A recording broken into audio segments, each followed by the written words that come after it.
invite you to have an insight into life in Glenelly. A magical place, a place I share with neighbours and friends.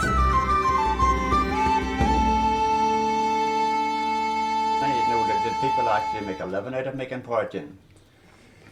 Well, that man I'm talking about, he got 3 farms of land over here.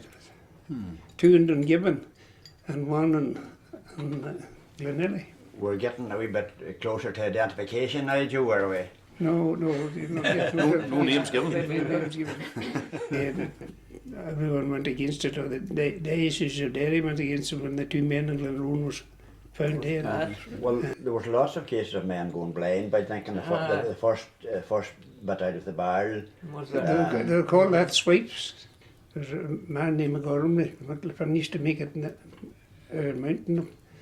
And you know, when they come from school and the sheep rowling, it was hard to get the boys to go around the mountain and when they come from school.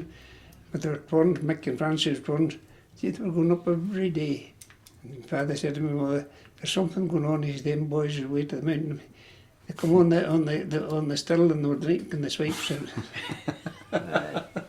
Which brings me to the story about Portion. A man was rearing pigs and this sow that got very sick and couldn't know what was wrong with the sow, and he sent for a local vet. The sow was lying on the ground and couldn't get up, and he looked and examined the sow and all sorts of things, and then he got down on his knees and he smelt the sow's nose, and he got up and he says, "Mr. Cassidy, I think your sow is drunk." Yep. The sow had drunk the swipes that the man was making, and the sow was full drunk. couldn't stand on his feet. You often tell about the power of priests, and Father Hearn was very friendly with a Protestant man here, Dunn man they called him. We were very friendly with him, and Father Hearn had a big bicycle at that time. Yeah. Willie Dunn. Not Willie Dunn, the brother. Hugh Dunn. Hugh Dunn. He met Hugh here at the shop here, and he had the bicycle with him, and he said to Hugh, "Hold that bicycle," he says, "take it into the shop." And Hugh says, "Hold the bicycle yourself. I'm not holding the bicycle." And after a wee while, and Father Hearn then said to Hugh, he says, "I could leave you standing there." And Hugh says, "Well, why don't you try that with the bicycle?"